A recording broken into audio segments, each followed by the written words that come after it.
is Waste to Wealth, a podcast about turning your waste hauling business into a profitable, scalable, cash flowing machine. And now, here's your host, Michael McCall. Hey there, welcome to Waste to Wealth. I'm your host, Michael, and I have a special guest today, which I'm very excited to introduce, Ronnie Knuckles with Spearcrest. Ronnie, thank you so much for meeting with me. I'm so excited about this conversation. Yeah, man, I am happy to be here. I've been looking forward to this for a while. Yeah, well, you're a busy guy. We're both busy guys. It's tax season, so I'm actually, I'm actually very busy too, but I've got enough energy to do this. Talking to people in the waste industry or adjacent to the industry is one of my exciting points. So yeah. I got a whole bunch of stuff I want to ask you, particularly, why don't you talk about your business and how you help people? Yeah, so I own Spearcrest Digital. So we're a digital marketing agency based here in the U.S. We service primarily dumpster rental clients. We have some junk removal clients that we work with, and we have some other couple roofing clients, home service-based niches. We're actually going to be expanding into HVAC and plumbing, which we haven't really announced yet, but that's an avenue that we're going to be taking in 26. But so far, the waste industry has really been our base. And so we build websites, we do SEO, we do Google pay-per-click management. Really anything on the search engine side, Google side, we manage. The only thing we don't do is social media management or, social media ads right now. But we've got, well over 60 clients around the country right now, and, looking to scale that out throughout the rest of this year. That's fantastic. And Spearcrest is the name of your company. How did you come up with that name? Because it sounds cool, but I don't know the origin for it.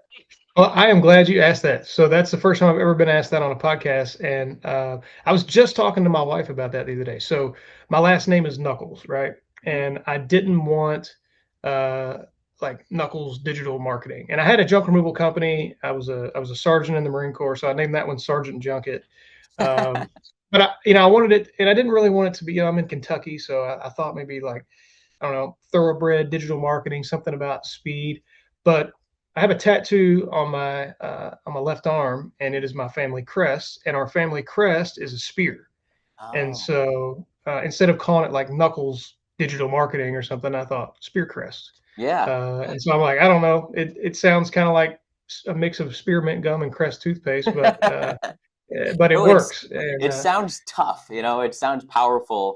And I thought it might have something to do with marketing because a spear penetrates, Yeah, that's kind of was my thought too. I'm like, spear kind of, we can tie it in, we can make it work. And it's something that is related to me personally. So. Right. So are you able to show off your big muscles, or do you not want to? I don't have, they're not huge. I said my left arm's actually my right arm. You can kind of see you can see the spear right here. Oh yeah. So that's the. So is that like a knight with a spear? Yeah, it's a family shield, So that's fantastic. If you can go online, I think, and go through whatever they have, different searches, and put in your last name, and it'll kind of tell you the origins and how they got their family shield. And I think some of it's a bunch of crap, but some of it I think is, if you go to the right one, some of them are legit. So.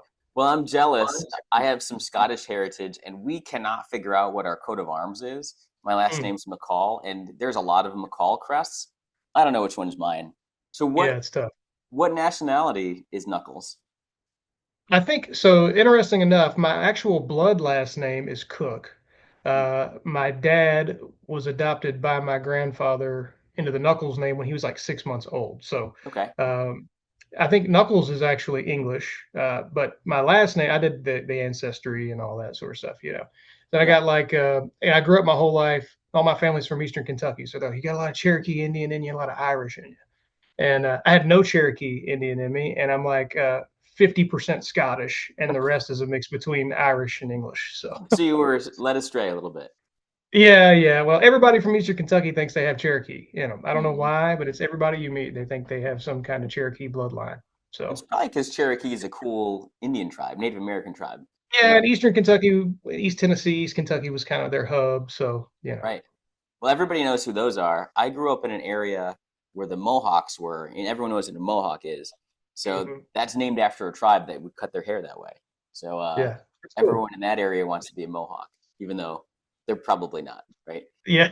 That's how it goes. Well, I'm curious, how did you get into marketing in the first place? You served in the military, and then you did junk removal. Like, what led to marketing?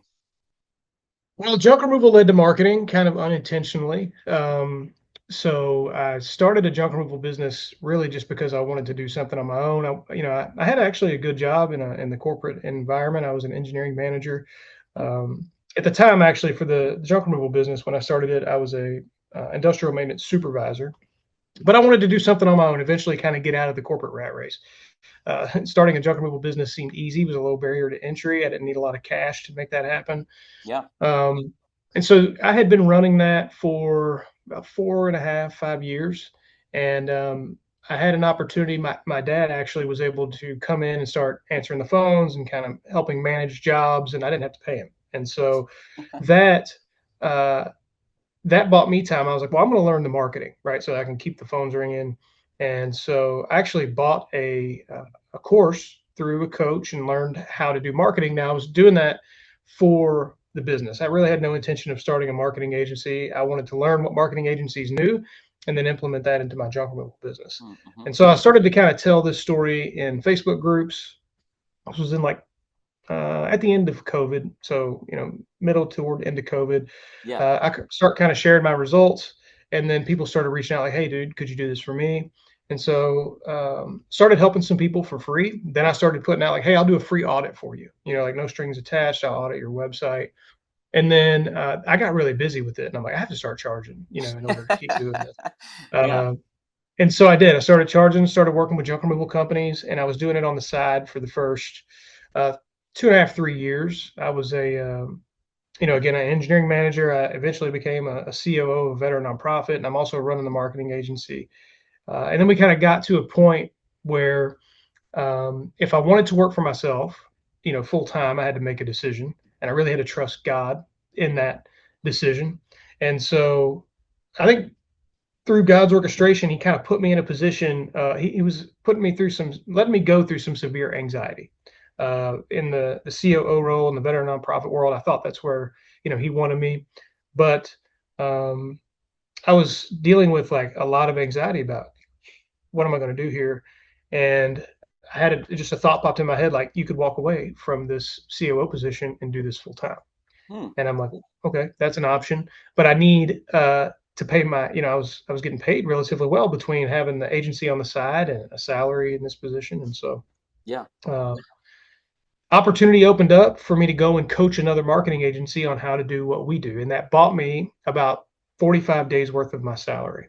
And so I told myself, I'm going to resign from this COO position. And if it doesn't work out in 45 days, I can always go back and be an engineering manager somewhere. Right. Yep. And we never looked back. So I stepped away, did the coaching thing. We brought on like 9 or 10 clients over that 45 days.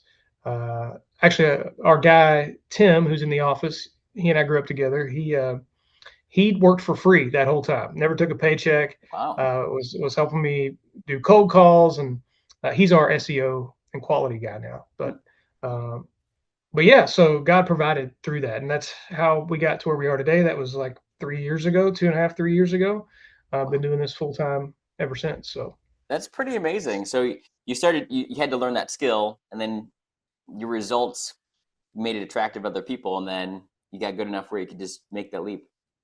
I think everyone that goes into business has to make that decision, because it's a real risk, and a lot of people will take that risk and then it doesn't work out, and you have to be prepared for that and committed.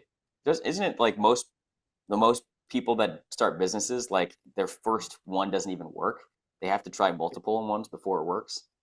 Yeah, I mean, the junk removal business for me was a complete disaster, if I'm being honest. It was, and really because I took out debt in the beginning. I mean, I thought if I run enough now again, this is 2018. I have no idea what running a business is like. I went to college and got a business degree.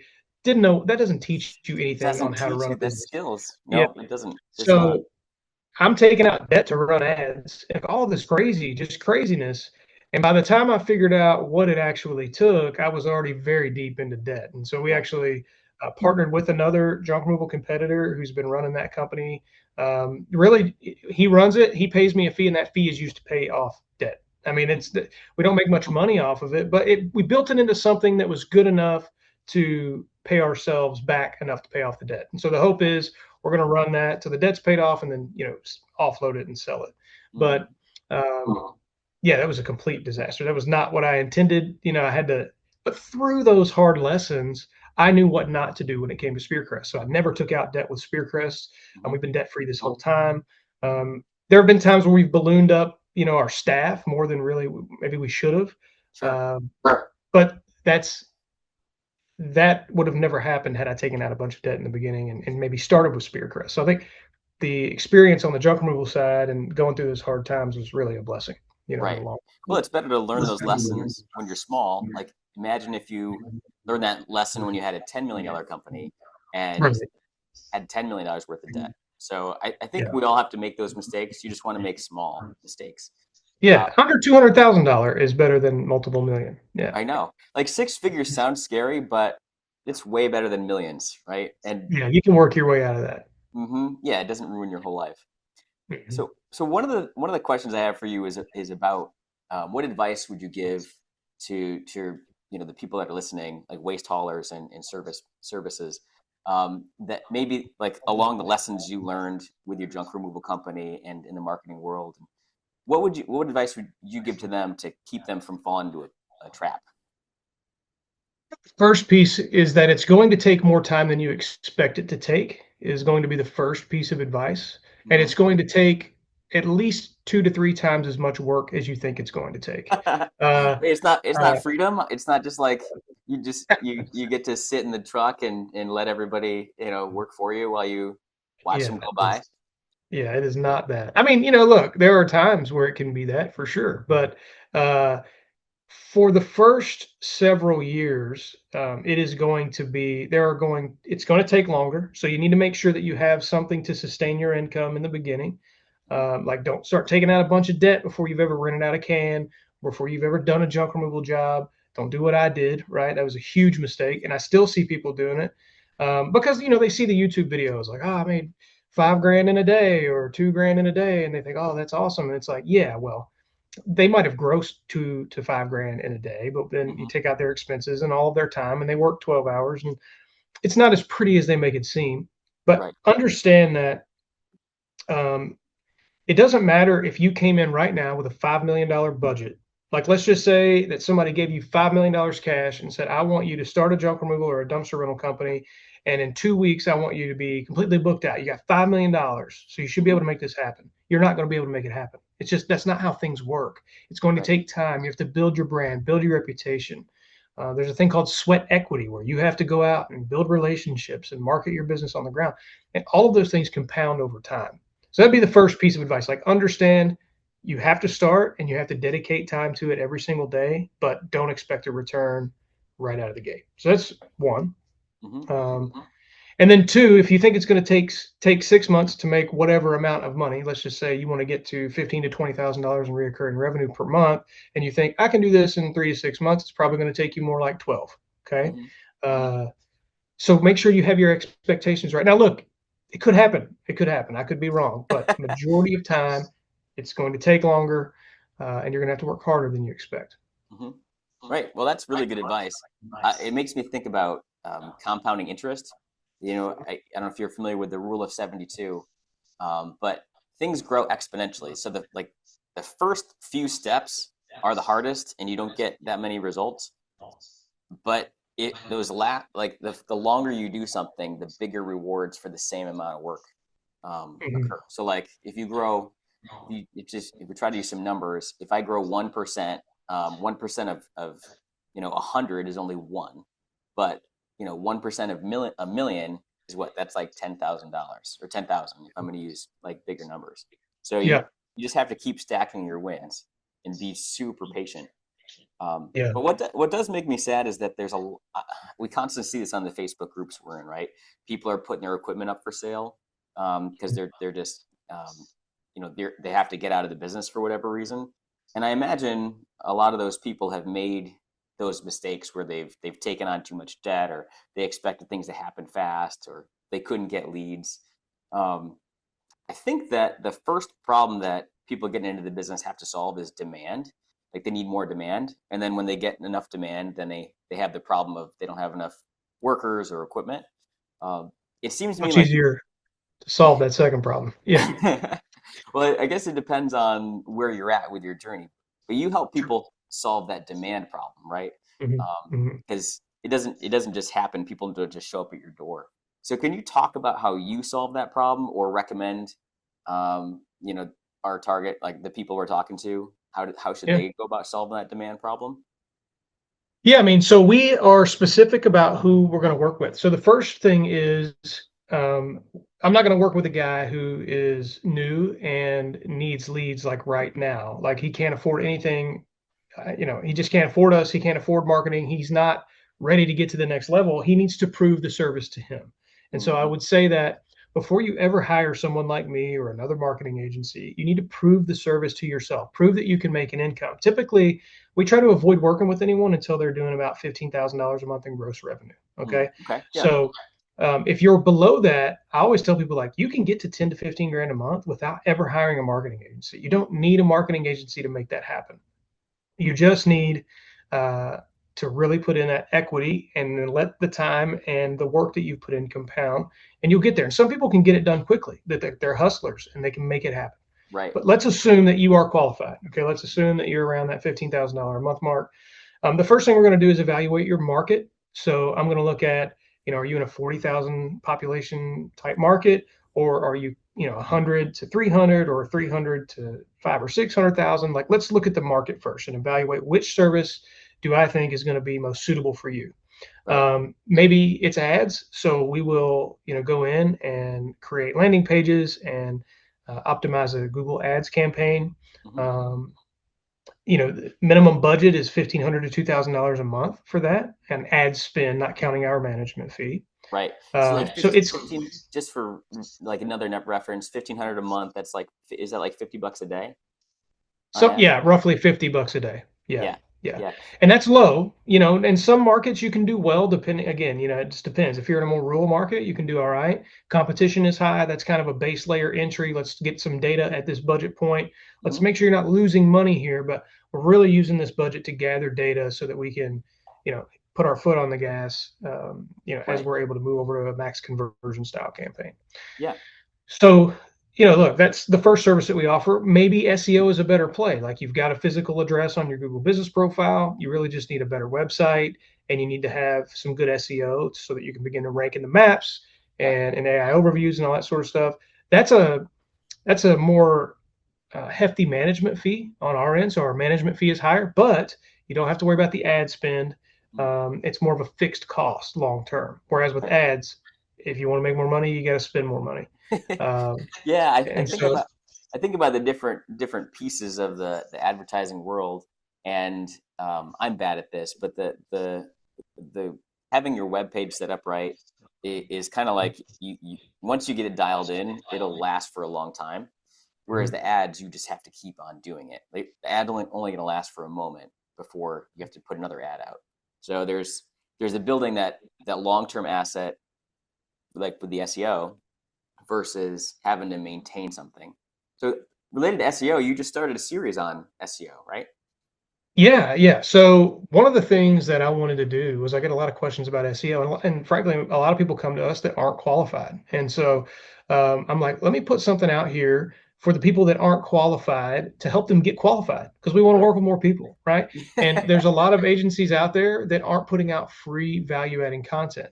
And so, I'll just be completely frank with you, man. It was a little bit of a risk because our clients are going to look at that and go, well, if what you do is worth, $1,300, $1,400 a month, why are you putting it out there for free? Ooh, that's a difficult balance, right?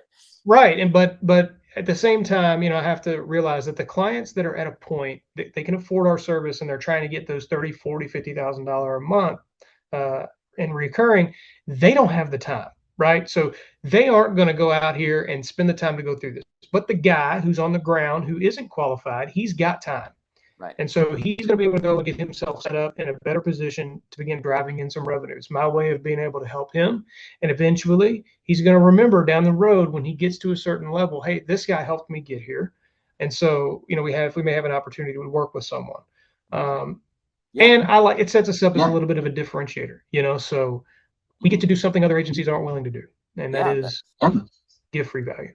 That does a bunch of things too, right? It also establishes that you know what you're talking about, and not just one way to get clients. Because you mentioned SEO and ads. I think do you do Google ads and Facebook ads as well? You do both of those? Just Google. So just Google pay per click, and only for dumpster rental right now. Oh, okay, really? So when I used to run ads for dumpster rental, and I'm in Raleigh, which is it's a growing city. Man, it was so expensive to run those ads because we're competing against all the big players, all the publicly traded companies, and we had a really hard time getting results. So, do you have a magic like secret weapon or advice on how to run those? It is so market dependent. There are things that we do that are different than other agencies, which give us a competitive edge, I think. Yeah. But I will tell you this, that there have been markets that we haven't been successful in because we go into it, we think, hey, let's start with, again, the $1,500 to $2,000 a month. Let's get the data. Well, then, you get 2 months into that and you're in a market like Houston or Raleigh. Raleigh's a great example. It's a very competitive market. Yeah. You are not going to get the results that you need to even really get the data. So even if I had that campaign set up perfectly, right? Like we did everything that we needed to do. I will tell you one little piece of advice here. We always start with max clicks to gather the data and let Google learn that campaign, and then we move into max conversions. Google will only allow you to do that after a certain period of time. Okay. But after you get to max conversions, you're able to really start to see that cost per conversion come down.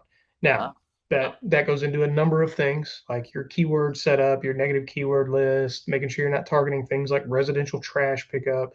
It's a daily thing. Like Ryan, he's our ads manager. He's managing campaigns daily.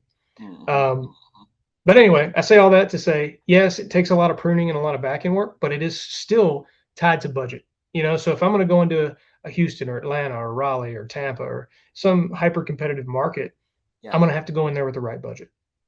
Or I'm not going to get the results. That was so. Now that we did it, I realized some of the problems. One, we didn't have at the moment when we started running ads, we didn't have our website set up correctly. Like it just was, when we drove traffic to it, it didn't convert well. So we found that was a metric that was broken. So we actually redid our website. We put some B-roll as background, and that helped a lot. With everything. That was really the only thing we needed to do. But the other piece was we weren't committed to it. Whereas the big like GFL just rolled into Raleigh and made it their American headquarters. So they were super committed, and we run a bunch of ads, then scale it back, and you just have to be in it for the long term. You can't expect you're going to get results right away because you need that data, right? You need the data to see what's working, and then just keep doing what works and stop doing what doesn't. Google needs time to trust you too. Like they're going to show your ad more often if you answer every phone call, for example. The people that we see that aren't successful are typically the people that aren't answering every phone call. And then when we tell them, so we track everything, we'll tell them, hey, like you're missing phone calls. No, we're not. It's like, well, we can track every call. We know you've missed 40% of your calls. No way. Well, you guys aren't getting. We've had people. I don't want to call anybody out, but it's like we're not getting results. And so when a client isn't getting results, we take it very seriously. It's kind of stop all. Let's figure out what's going on with this campaign. And 9 times out of 10, we get in there and they've missed over 30% of their calls that we've driven in. Wow. And so there's that too. So like you were saying, being committed to it is important. Not only on the making sure it's showing up properly, but that you're actually, answering every call that comes in, making sure that you're telling Google, hey, this is a trustworthy ad, so that over time it will begin to show it and look at it as an optimized campaign, show up more often. Right. Yeah, you got to stay committed. Well, wonderful. Well, thanks for talking about all that. I'm sure you have like so much you could talk about related to marketing and running ads and the next thing to do. But you're probably going to cover that on a lot of your content and your podcast stuff, right? Yeah, that's the plan. We're planning on putting a lot of that out. Awesome. Well, I'll be paying close attention, and I'll have a lot of follow-up questions related to that. So one of the things is operations. So marketing and sales, they don't work that well if operations is bad. Right. So is there anything people could do with their operations that'll help out their marketing efforts? Well, I mean, I talked on this just a minute ago. What I see most often that is broken in operations is really more of a sales thing. So I don't get to see a lot of the back end, right? Like beyond the call and the sale, and even when it comes to SEO, I don't even get to see a lot of the sales calls. So Mm-hmm. when it comes to ads, I have more visibility there. But there's a lot of people that don't know how to sell, right? So a marketing agency's job is to get the phone to ring. It is not to book the job for you, right? Correct. And so I have the responsibility of getting as many qualified leads coming into your business as I can based on whatever budget you have. Sure. But it's your responsibility to know how to sell and close those leads. Mm-hmm. And some people are great at it. Some people are in markets where they're very relatable to their customers. Mm-hmm. Some people are very rigid. Some people don't answer the phone. There's like this wide variety of things. So if there was one thing that I would recommend to people that they need to get good at before they start hiring a marketing agency is you need to be sure that you can sell well. Now, you don't need to have a 100% close rate, but when you get on the phone with someone, you need to know and you need to be confident enough that I have a good shot of landing this, Right. given my past sales experience. And if you don't, you need to go invest in some kind of sales coaching. Invest in your business and invest in yourself and learn how to sell. You don't need to be a sleazy car salesman guy. People don't want that anyway, but you need to know how to make a close. Mm-hmm. And a lot of people don't. And then that makes our life a little bit harder. I've actually considered coming out with some content on like, hey, I'm not the world-renowned sales guy, but here's some things that work for me. Like, please get better at sales because it's going to make my life a little bit easier too. Yeah, I could just imagine if you generate 100 leads and only 10 of those close, that's kind of frustrating, right? It makes us look bad too. It gets to the point where it's like we start questioning like, hey, are we getting qualified leads? Right. And if we're not, what's happening? And then, through a series of digging in, we start to realize, oh, it's a broken sales process. Right. So operations is one thing. To be frank, I don't run a dumpster business. I know the junk removal side. Mm-hmm. I know what definitely doesn't work on that side. I could probably speak to that more, but from where everything breaks down that we see more often than not is sales. Mm-hmm. It's just sales in the beginning. Well, you mentioned answering the phone. That was our number one way to just succeed is just to answer the phone. I call dumpster rental companies and their voicemail is not even set up. So I can't even tell them that I need help. And when someone calls for a dumpster rental, they have a problem like yesterday. The problem is not going to happen. It's already happened. And so it's very common for someone just to go down the phone book and just call every dumpster rental company until somebody answers and gives them the yes, I can come help you right now. And so in the dumpster rental world, you have to be that company. And if you're not, someone else is going to take that sale, and then every other sale that customer's potentially going to give you. So yeah, the operations, I think it probably frustrates the marketing when they don't answer the phone, right? Yeah, I mean that's the number one thing that we see that causes problems, and it's simple. But it sounds simple, but it still gets overlooked, even from some of our bigger clients. Right. It's just a simple thing that gets overlooked. Well, it is a tough thing because when I delegated the phone calls, I used to get the phone calls, and I said, "This is why am I doing this? We should have a receptionist." During our busiest time, which for us was the summer, because we were by the beach and a lot of people. No, I'm sorry, I said that wrong. The winter. The winter was the busiest time because we were in a tourist area, and so all the work was done in the winter, and the tourists were there in the summer. During the winter, our phone just rang like crazy, and the receptionist would get so frustrated and just say, "Oh, I wish the phone would stop ringing." Whereas I'm saying, that's the best problem in the world is the phone just to ring constantly. And get two phone calls at the same time. That was our problem in the winter. And she just wouldn't stop answering the phone after she got exhausted. And so we definitely missed sales because of that. And there's just no way to replace, at least in our market, that human piece of things where a human answers the phone, right? Yeah, I mean the first book that I always recommend is Extreme Ownership by Jocko Willink. Oh, that's such a good book, man. I love that. It is. It is probably it's a staple. It's a staple in the office. That's the number one book I would recommend, mainly because Jocko is who he is. But also, so like, so awesome. many things are applicable in that book, not just for your business, but also like your life. And really, like, I've got young kids, so when I'm teaching them to own things, like, what does that look like? It Right. doesn't look like just being responsible for your actions, but the people you lead on your sports teams and the outcomes of things. It's learning. That book taught me how to teach that in others, Yeah. and so that's the number one book. The other book that I like is the 5 a.m. Club. I think Robin Shaw is the author of that book. I don't know that one. Can you tell me Super a little bit about interesting. it? Yeah, it's actually, I thought it was a true story. It's a fictional story of a Okay. guy, Mm-hmm. and you think he's kind of homeless in the beginning of the book. He's kind of this homeless character. I don't want to ruin too much of the book, but come to find out, he's this multimillionaire, Oh, and he's got an private island he owns in the Bahamas. I think wow. it's loosely based on a real guy, but I think the guy didn't want to be named, and so anyway, long story short, um, it talks about the power of waking up at 5 a.m. with the system and how to do that and how to leverage it kind of gives you a structure to a day.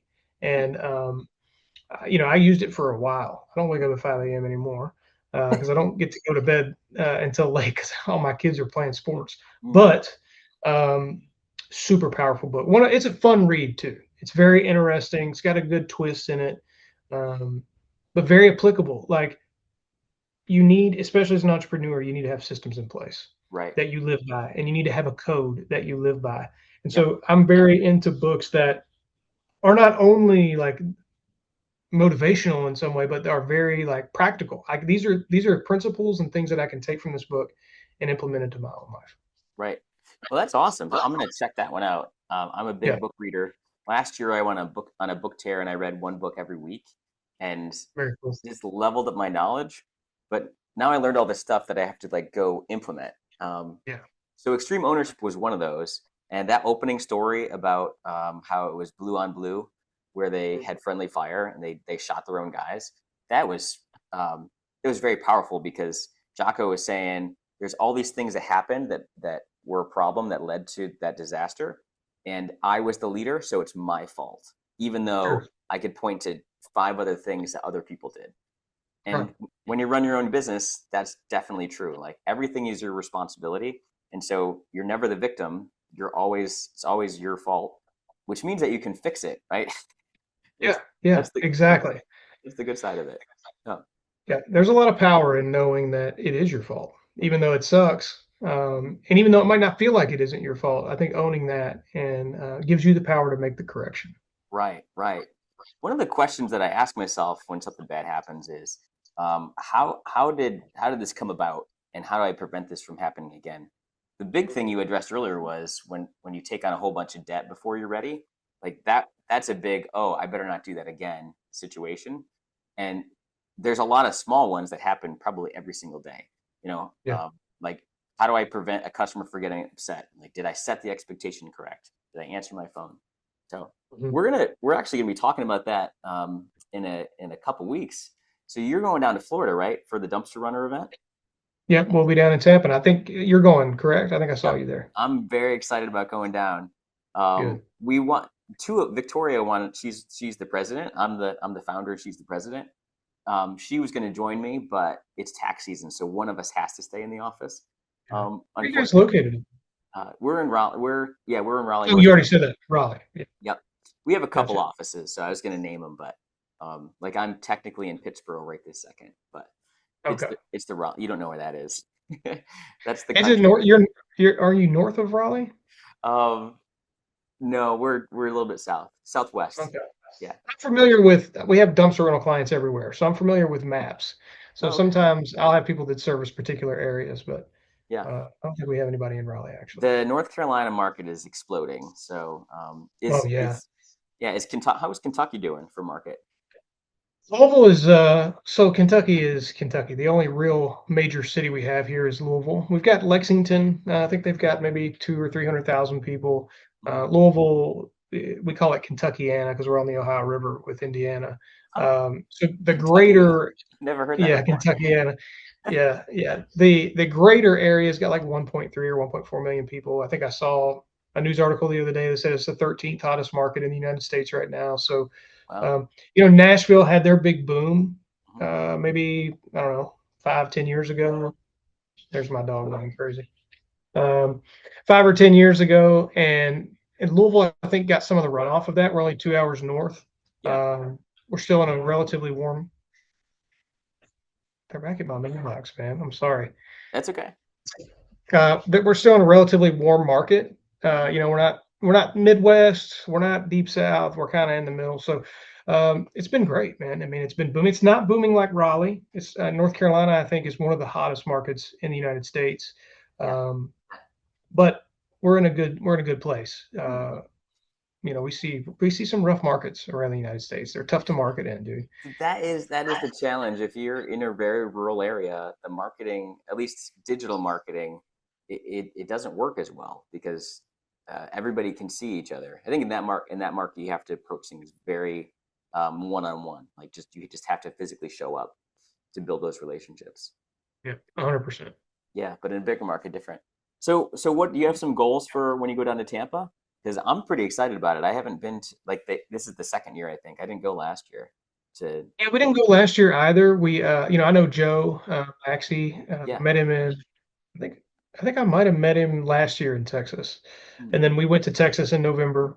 Well, I guess technically that was last year. So 2 years ago. And then in November this past year, we went to the Dumpster Expo, Josh Roman's event for our second time there. We had a great time. And then Joe invited us to come down to Tampa, and we didn't make it at the last one. So look, man, I don't have a lot of goals. I like to. We don't run ads for the marketing side. So for Spearcrest, we don't run any kind of ads. It's all a lot of it comes through my personal brand on social media. People will reach out to us that way. When we go to these events, it's an opportunity for us to meet people that are coming into the industry. You'll see a lot of newer people coming into the industry, and so they get to hear about us first. And and really just it's an opportunity for us to provide value. So our goal is to cover our expense. So if we can sign on enough clients to cover the expense of for the vendor side and the travel down, which is 2 clients, then it was worth our time. So really, I'm trying to get these events over the next year. We're trying to dial in how we do them. Like, what are we not doing well? What can we do well? And then, look, I mean, this event isn't massive yet. There's not 1,000, 1,500 people coming. We want to be here early on the ground as it's growing so that when these events get bigger, we are more tied in. We kind of know what works and what doesn't. And we can help the people that are putting on these events, make them into something bigger over the years. And so, that's kind of our goal. Get a couple clients if we can. If not, let's figure out how we can get better at these so that we can go to other industry events and do them well. Right. Yeah, that makes sense. And a lot of the guys that are going to come to this, they're going to learn because the nice thing about it is that you can talk to other people in your industry that they're not competing against, right? So because it's so geographical. But in my local market, the dumpster rental guys they're not going to share strategies with each other because they're fighting for the same contractors or customers. Right. So they're going to get tips from people that are like ahead of them that they can steal their ideas, and everyone's got something to learn, right? So that's what I'm excited about is people learning more about how to upgrade their business. And if I can help and you can help, like that's what we're really there for. Yeah, man. And there is a lot of that at these events. So there's so much value to people that are looking to come from not just the speakers, but also like the tangible value that people can walk away with and implement right into their business the day after they leave. There's a ton of that at these events. Yeah. Well, good. Well, we should probably wrap up our discussion here because I'm super busy. You're very busy, and I'll be seeing you in a couple of weeks. So why don't I end the podcast here? And then you and I can talk a little bit more after. Yeah. Sounds good to me, man. I appreciate you having me on. Thanks, Ronnie. Appreciate you, man. Thanks so much for tuning into this episode of Waste to Wealth. We sure do appreciate it. If you haven't done so already, make sure you connect with us on social media and subscribe to the show wherever you consume podcasts. If you feel so inclined, please leave us a review and tell a friend about the show. Until next time.